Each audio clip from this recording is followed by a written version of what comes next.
and I know it's always challenging on a Friday evening, the last session, to hold the horses for long, but definitely we're going to make it so much interesting because this is one of the most difficult, most complex, and a most interesting panel that has been formed by ET in terms of defining, net zero goals for a high emitting industry.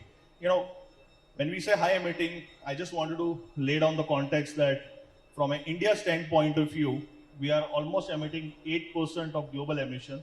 On a per capita income, definitely it is on the lower side.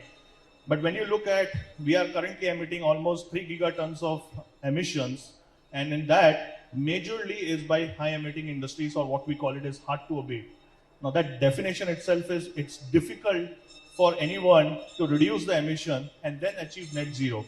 So, sorry, from a guilty standpoint of view, we consultants make life complex for everyone by defining these jargons like net zero, sustainability, carbon neutrality. I can go on all night, but what net zero means is bringing the emissions to a level where the industries can continue their growth, their profitability without any impact on people and planet in a most progressive manner.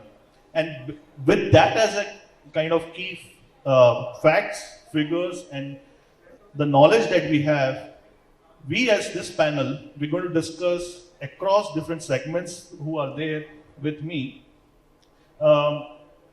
Without much, discussions on what are the facts and figures, there are a lot of things that, we are building from an overall logistics, and logistics is creating a lot of impact. And Rampraveen, you've been in the midst of providing your logistics services across. So the first question goes to you in terms of understanding that there are multiple fuels, and people get confused. And all my clients are asking today, what should we do? Should we continue with diesel, or is there a future for EVs, or is there a future for alternative fuels like CBG, CNGs, LNGs, green hydrogen?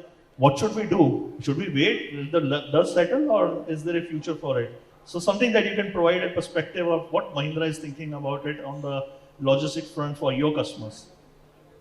Thanks. I think firstly, I think as a service provider, I guess my short answer is all of the above. We are fairly energy agnostic, but I think the more relevant point obviously is that transportation vehicles, especially cargo, do emit a substantial amount of emissions. And there might not be one simple answer for all of them. So obviously technology is a very significant limiting factor, if you may, in terms how quickly we can drive transition. And way we see today, of course, we are making the largest progress in the last mile. In the last mile, obviously, both in 3-wheelers and 4-wheelers, especially less than 1.5 tons, we do have active solutions. And frankly, in our business, 60% of our last mile is actually electric already. So we have a very large fleet. We also obviously use a lot of CNG in that space as well, though obviously not as clean as probably naturally electric would be. I think the mid-mile and the first mile, or the line haul trucks, I think that the answer is a lot more complex. There are options around LNG and CNG. I think GreenLine will have some views which are strong on that as well. But obviously it is very hard to find a strong enough economic case, both in terms of, especially from a TCO perspective, both in terms of operating costs of vehicle as well as the infrastructure to support it. So we have pilots running on small circuits, but it's still very early. I think our own bias is actually towards hydrogen. So I think our own long-term bias is on anything above 7 or 8 tons actually will probably be hydrogen. We think that's actually a more compelling long-term answer. But the transition from where we are today to that point is going to be a very long transition. Thank you. So quite a perspective on the last mile, saying it's clear winner is EV, and your long-term bets are on the hydrogen side. But then there is so much of research that is happening, and NTPC is a pioneer in doing that. And Shaswat, what is your perspective on the kind of innovative technologies that we are working today? And I'm sure NTPC, whenever I meet your chairman, Gurdeep, he's always passionate about saying we are building so much in-house from methanols to pilots that everybody's talking about, and we are actually doing in-house R&D and executing on ground and take it to scale. You guys come and help us in scale. So want to hear from your side, what kind of technologies that we should be proud, and NTPC is definitely proud to bring it on reality. So first of all, thank you very much. And it is very pleasing for us to know that you are already aware of several things. But then let me present to you the macro picture, what we take as a country outside in different forums, G20, G7, and what is the thing. So there are four main bullets. The first thing is that you started that CO2 emissions. So as a country, we emit around 1,800 million tons, or slightly more than that, of CO2 every year. And out of 1,800 million tons, 1,000 comes only from the power sector. So more than 60%. And the situation is going to remain like this for the coming few years also. This is the first thing. Second thing, last financial year, we as a country, generated more than 1,700 billion units. And Central Electricity Authority that brings out a study report. So that has forecasted that this electricity requirement will be almost 1.5x. That will be 2,400 billion units in 2030. So in next 5 years, 60 years, it will grow by 1.5 times. The third point is, this is the main point what we take in the global listing.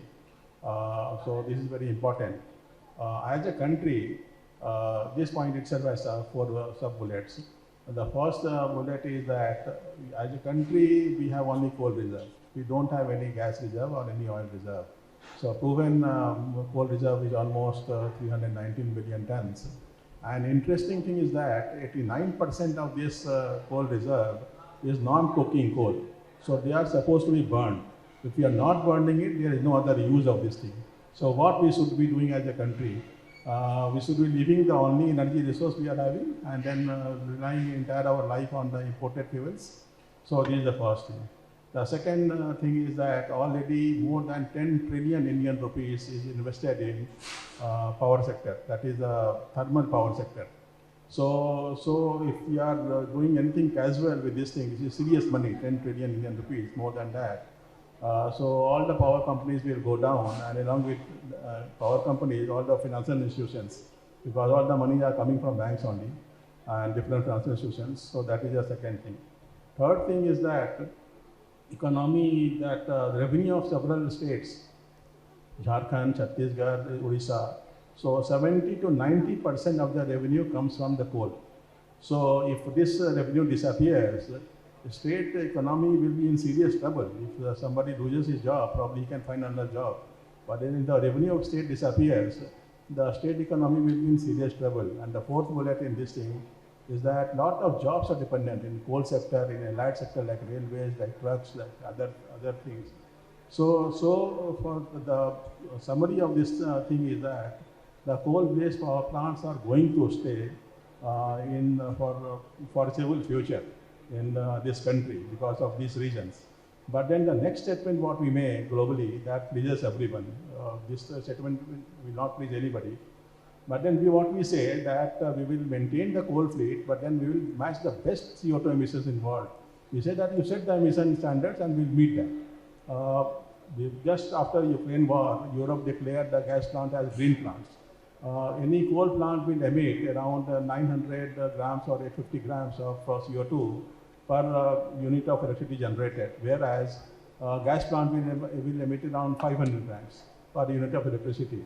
So our strategy is, as a country, to bring the 850 grams of CO2 to 500 grams of CO2, and then we can call all our coal plants as green power plants. So that is a long-term strategy, and this strategy is based on 3 things. The first thing is to improve the efficiency, which is there happening anyway. The second is increase the biomass co-firing. And the third thing where we play the role, a big role, that is the carbon capture, utilization and storage. So we want to open it in a very big way, and we have mapped what is happening in the world. So we have classified this entire thing into 8 verticals. 4 verticals we are pursuing in power sector, The first vertical is to capture CO2 and to convert to all sort of liquid fuels, whether it is ethanol, methanol, which are petrol equivalent, or dimethyl ether, which is diesel and LPG equivalent, and aviation fuel. So complete liquid fuel vertical. Then gaseous fuel, synthetic natural gas. And third one is fertilizers.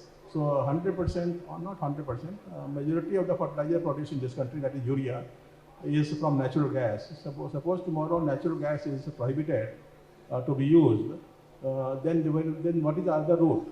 There is no other route. Other route is only this thing: produce green ammonia, capture the CO2 in the power plant or any cement plant or other industry, and produce urea. So the third vertical is this thing, urea. There are other verticals also, like inorganic chemicals like soda ash, organic chemicals like this thing, olefins, paraffins. Several other things are also there. But then power sector, we are focusing on liquid fuels. We are putting the world's first CO2 capture to methanol plant, which is nearing completion.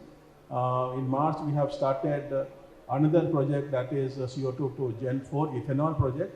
And this quarter we are rolling out, this quarter means September quarter, we are rolling out the first CO2 to urea plant.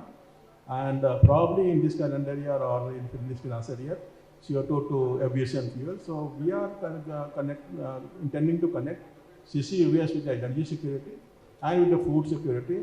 The third security is on our drawing board, that is the habitation security. That fly ash coming out from the coal-based plant and CO2 together, that will be used to make coarse aggregate and bricks and all the carbonated stuff. So this is the plan we have. This is the path we are taking. But then interesting thing is that none of these things, or most of these things, are not available for sale. Suppose today I decide to put up this plant, so there are certain knowledge gap areas. So here comes the domain of innovation, research, and this thing. So we need to create knowledge, complete the flow sheet, and then translate those things on ground. It is there are challenge, scientific, technical challenge, and there moreover there will be commercial challenge also. But then this is the path what this country has chosen to take, and we are very, very happy to be part of that. Thank you. Wow, it's just like thought that consultant has just given his whole strategy out in 2 minutes, and obviously the whole knowledge was brought in such a manner that the knowledge has been created, and nothing better than NTPC, who's generating the maximum, almost 70 gigawatts power today for our country, which is running and growing and looking for future. And there is a clear-cut pathway towards creating net zero for the country, that is to grow as well as to decarbonize.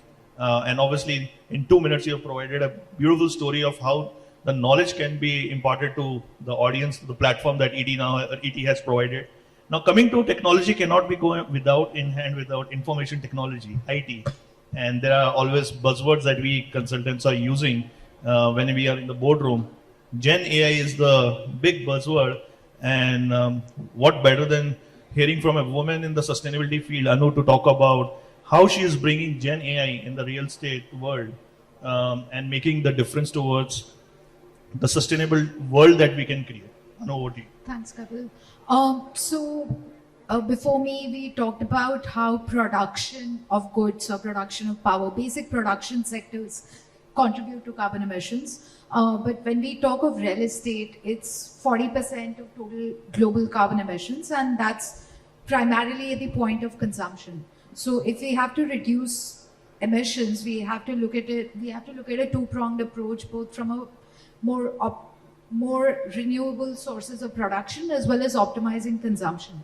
So real estate basically comes in from the perspective of optimizing consumption. And there are three big nodes that we talk about when it comes to decarbonizing real estate. One is operating buildings, where about within operations, 70-80% of your emissions come from energy consumption, which definitely there's a lot of room for optimization. Second is when you talk of construction, the construction materials that go in, you'll be surprised to know that cement in and of itself is globally as big an emitter as the whole country of India, about 8% of total global carbon emissions, right? So construction materials as well as construction procurement, right? So that kind of captures your power, logistics, and running of operations as such. So we basically use technology to help large real estate owners to understand the different points of emissions and where are rooms for improvement in terms of optimization of these emissions, be it from building operations or procurement cycles, construction, what materials they're using.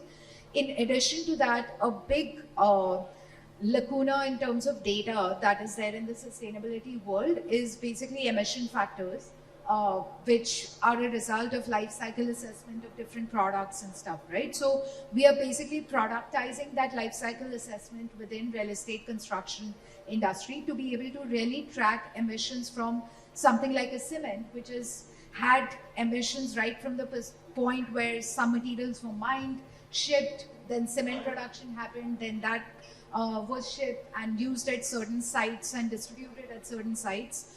So we basically help track that entire supply chain and the emissions within.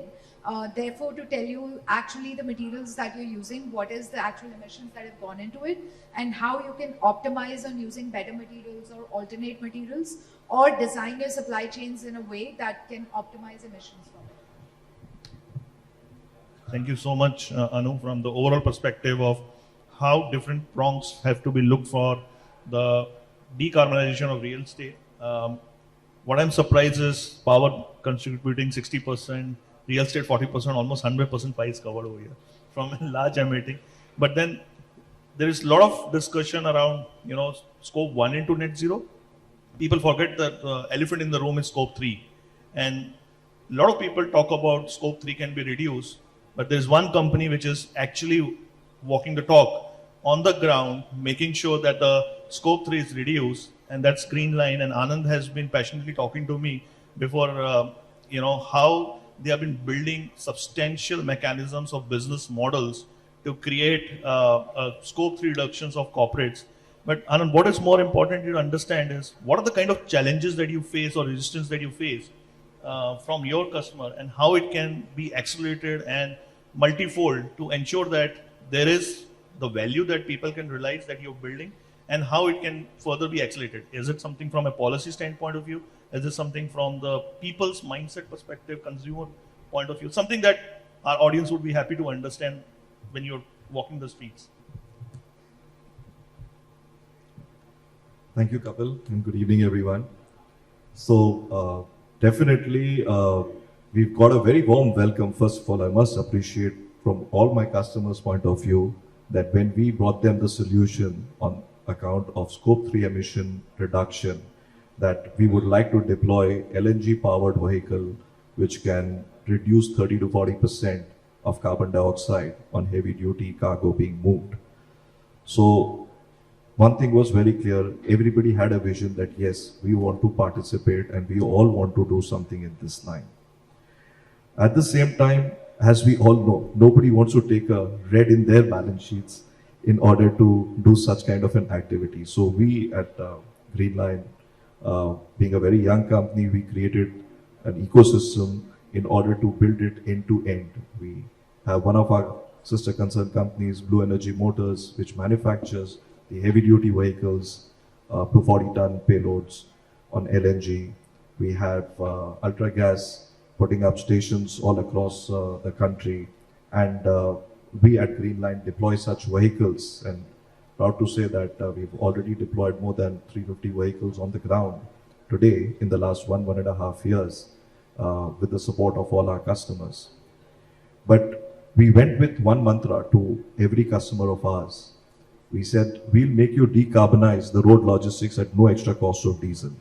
We believe that LNG is a good transition fuel, which is reducing not just carbon dioxide, but it also reduces the other gases, NOx, SOx, particular material, everything, which is better for the environment. We all have seen this summer's Delhi's gone all the way high to about 50 degrees plus.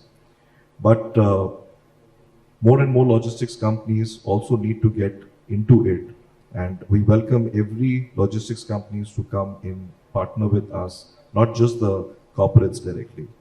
What we also did for the corporates is when they welcomed us with giving their orders of deploying such fleet, we ensured that we give them audited certificates. So we put up a digital clock of carbon dioxide reduction, we put up a digital clock of tree saving, and we ensure that an audited certificate is given to them, so that when you are decarbonizing, you can easily share with the entire community. Today, SEBI has also said that everybody has to give ESG mandatory scores, reports, everything. So they can write on the reports that they have it certified that how much on scope 3 emission levels they have been able to reduce carbon dioxide. And as Annu was sharing, Annu, from the cement point of view also, in future they can calculate.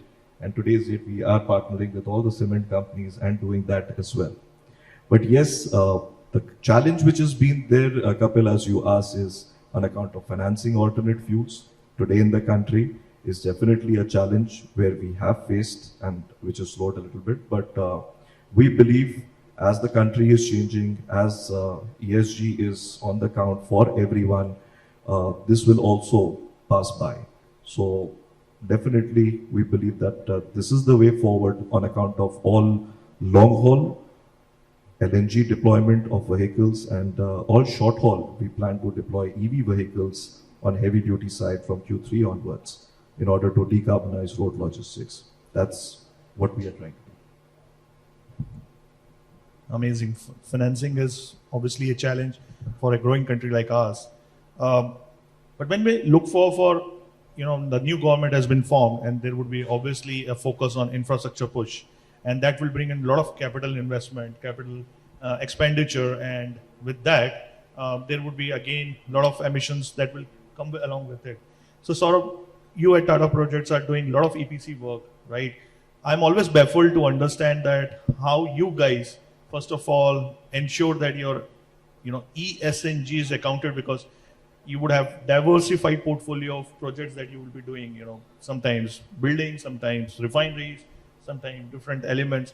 So one is, how do you bring your KPIs in a year-on-year basis, because every time the portfolio might change, the order book might change. And second is, if that is the case, construction sites are difficult because they are at remote. What are the measures that you take to ensure that you grow from a business standpoint of view, but at the same time take care of our planet? Thanks, Kapil. First of all, thanks for inviting me. Truly a very enriching discussion. I mean, I don't remember last time that I spent a full day and I saw all gamuts around ESG and sustainability being covered. So it was a really day well spent. Kapil, you asked me going to the first question, on how do a construction company put KPIs, measure it, and if you don't measure something or monitor it, you can't bring it down. And here I will go a little bit, we are a little bit lucky on that front. We come under the Tata portfolio, right? And sustainability is embodied into Tata from the day it was made, right? I mean, the very reason that we exist is because it's for stakeholders, which is just not the employees or the shareholders or my customers, right? So with that, we have what we call a Tata Sustainability Group, which was formed in 2015. That makes my life easy. The Tatas have a net zero 2045 target, which is not in line with India's own 2070 targets. That makes my life a little difficult, but overall it does set us a benchmark on what we should try to achieve. So in terms of KPI, there are 3 elements that is relevant for all Tata Group companies. One is we ought to get to net zero by 2045. And at least for us at this point is scope 1, 2. I say scope 1 is my problem, scope 2 is my neighbor's problem, and scope 3 is somebody else's problem. But we'll look at scope 3 from the construction point of view. We are very, very focused on circular economy. So anything where we can reuse, recycle is also one of the other targets. And the third is the impact on biodiversity and water, right? I mean, end of there's a construction company, you can see the world around us are dug up, right? In that, we are really impacting biodiversity and the life of people around us. So what we have done is taking that as our guiding North Star. As a construction industry, we have incorporated targets around the percentage of alternate materials that we put in. So we monitor very closely the amount of M-sand, GGBS, autoclave, concretes. We are using nanogens, that's reducing the total amount of cements that are being used. We absolutely monitor at site level the water recycles that we have done. In fact, one of the largest projects that we are doing right now, I have my EHS head sitting out here, and we do make lives difficult for them because we monitor the water that's recycled. Every plant, every major project that has a labor colony, the STPs are provided there, and the entire 100% of that water is recycled back. And we do have a biodiversity policy, and we tend to take that very seriously. So that's what helps us. We get it every year. We monitor it at quarterly level, and this is very few companies have a very specific ESG at board level. So I have to go and report it every quarterly. So I think in that front, we are probably right at top what we should be doing. What was your second question around? All other than levers that... Okay, decarbonization, yeah, it's tough, right? I mean, for our industry like us, I will just talk of a few things that we are doing right now. So decarbonizing our sites is a big challenge for us. So for me, the biggest challenge is obviously upstream scope 3. So till the time that we can get into real green steel, which I am not sure India when it will be, we are working with a group company called Tata Steel, and they have put a target of reducing their per ton CO2 emissions. So we are doing some pilots around that and some of our fourth-gen manufacturing centers with baselining and seeing how with low carbon steel we are bringing it down. In terms of, Annu just touched upon the cement industry, right? Just by the nature of the way cement is made, you release CO2. But LC3 cement is something that we are working with a couple of Indian companies. That would probably be baby steps in our way to decarbonize my steel and cement part, which actually is basically my problem. We have taken up a few pilot projects. One of them is we use biofuels in one of our road projects, technology developed by CSR IIP. Obviously, you cannot tomorrow go and get enough biofuels to replace all the diesel that we are using in genset, but these are baby steps and pilots which show that they work. In one of our Jaber project that we are doing, what we have done is we have taken the labor waste, organic waste, and converted into biogas. You know, few of the times, I think, few things that I want to state. Sometimes we think any steps that you are doing in terms of circular economy or ESG are not paying off. Very specifically, this initiative is helping us so much that we were targeting to get biogas to be used in the cafeterias, but the waste that's being used is the residue that's left is extremely high organic content manure that we are using for landscaping, and the payout period is around an hour and a half. And third, just don't want to take up everybody's time. A big challenge is construction power. You know, construction power is extremely expensive. We don't get a lot of incentives that like green open access others. With our group company, Tata Power, we are embarking on what we are calling 100 kilowatt level mobile green solar panels that we will be moving from one side to the other. The challenge is, you know, you want to go for a PPA agreement, they would ask for a 10, 25 years. So we can't do that with anybody. The only choice is you own it. Now what happens? Our sites are 2-3 years. So Tata Power has come out with a solution. Awesome. It's like they're on trolleys. You can take it and move it around, even if it's in a site where you don't have an open access. And the paybacks should be, at least on paper, is below 3 years. So those are the kind of things that we are trying to do, and hopefully will be kind of pioneers for the industry. Oh, lovely. Thanks for bringing this perspective. Obviously, quite difficult. But when I see, you know, when audience are busy on the mobiles, I am to ensure that the scope 3 is not there. And my daughter always says that, you know, if you have to gain interest, you have to do something very different. So what I'm going to do is put my panelists on some rapid fire and spotlight based upon the questions in the first session, so that we are on time, but it is making interesting to the whole set of audience over here. So going back to you, Sourabh, you said that, you know, you're going to decarbonize. You have a lot of Tata brand and using internal systems to build net zero. But would you buy a product for your project at higher premium so that you are at net zero? It's a great question. See, we are in a very thin margin, extremely competitive industry, right? And the problem with the construction industry, it's a very low entry barrier and fragmented industry. So I think the procurement pattern that we are seeing in India had always been the low cost ones. But luckily, we are now diversifying and seeing a lot of multinationals who are coming in. For example, the Amazons or the Googles or the Microsofts, they have got ESG inbuilt into their process. So it's not that we are waiting for carbon prices to come into India, but we are seeing that acceptance. So I believe I would love to buy it. That's what my job is. Can I transfer it to my vendors? I'm seeing a higher acceptance of this, and we heard it today, right?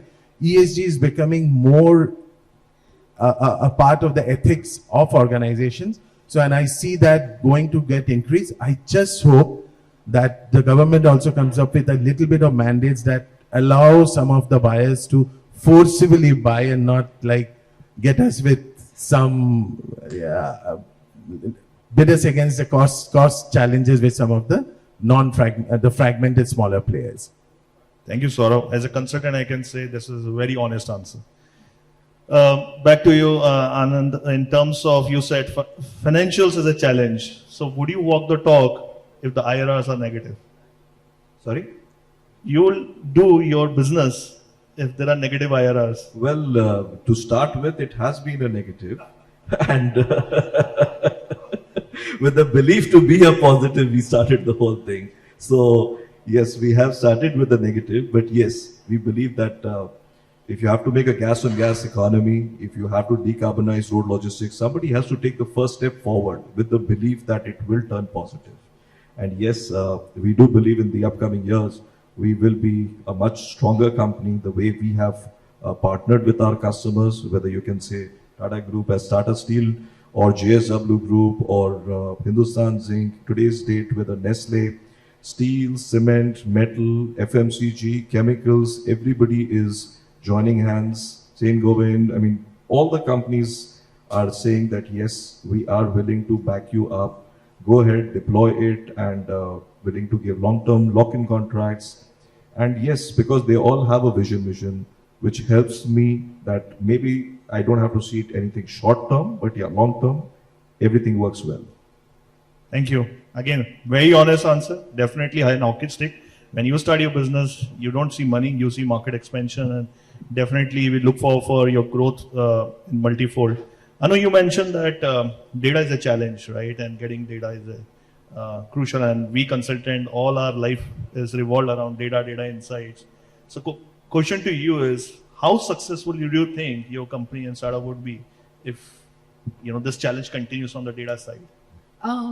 I think we've seen fantastic growth. We're not a very old company, 2-year-old.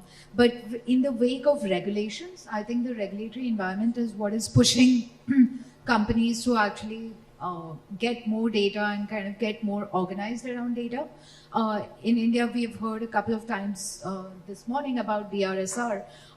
That is a regulation which is a start, but if you see the global trend is coming up with stricter regulations. So we work a lot in Singapore. Singapore came up, SGX, which is SEBI equivalent in Singapore. Singapore came up with a regulation for listed companies to report their emissions. There's also carbon tax equivalent if your emissions are over a certain threshold. A similar regulation is also proposed by US SEC.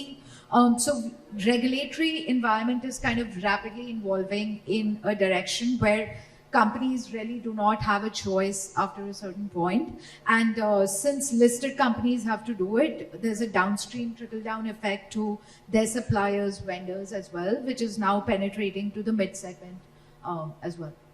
Thank you so much, Annu. Shaswattam, you mentioned that there is so much of technology that you're building. So question to you, would you make it open source? So the knowledge that you have built on the technologies, on methanol, e-methanol, and different things, and NTPC is going to become from a power to a molecule segment. Would you make your knowledge that you talked about and open source for others to adopt?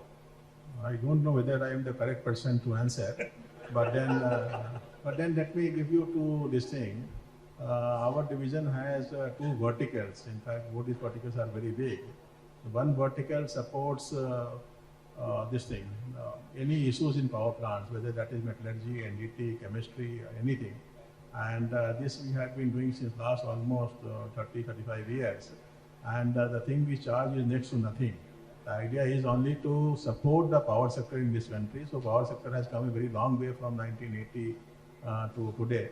So we have played our role, and practically almost next to nothing type of thing. This is the first thing. Second thing is that all of these plants, whatever I have spoken about, CO2 to ethanol, methanol. So CO2 to methanol plant, that is almost 150 crore. And the ethanol plant 250 crore, and then urea, whatever I'm talking, that is around 1500 crore. And none of these plants will be commercially viable in the first instance. So the idea is to first go ahead and demonstrate this thing. That is number one. Number two, even after successful demonstration, this plant probably won't be commercially viable.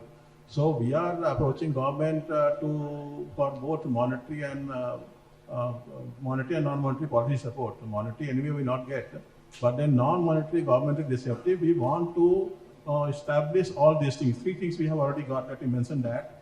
That is, first is the open access of power, because CO2 is here, hydrogen is in Gujarat, Rajasthan. So that one is open access. Second is power banking. So it has to be green power. So power will be produced only in daytime. This plant will remain 24/7.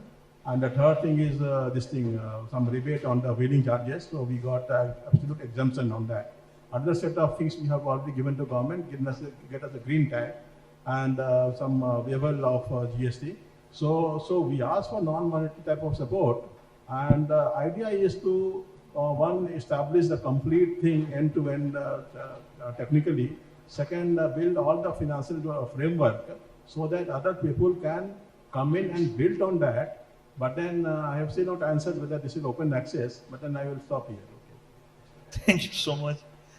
Last but not the least, Rampraveen, you mentioned that, last mile is electrified and long haul and long term you're looking for hydrogen. How green do you think that EVs and hydrogen will you make?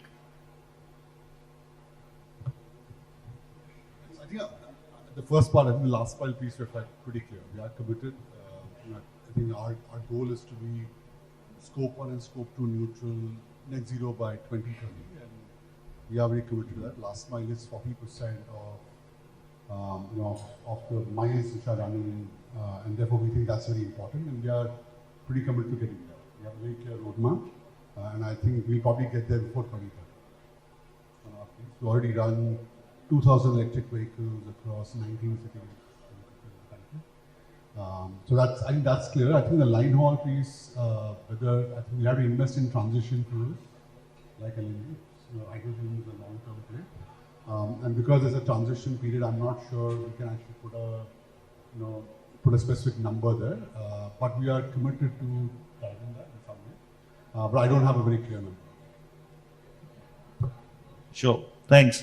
So I know we are on time, but I must say that round of applause to all panelists, because when ET asked me, can you share a question I have not shared? So it's not scripted. They did a fabulous job of defining from heart the truthful answer which is needed for this hour to make sure that our country progresses. At the same time, we are very focused citizen and focused corporate to make it net zero. And with that note, round of applause to all the panelists for their true answers.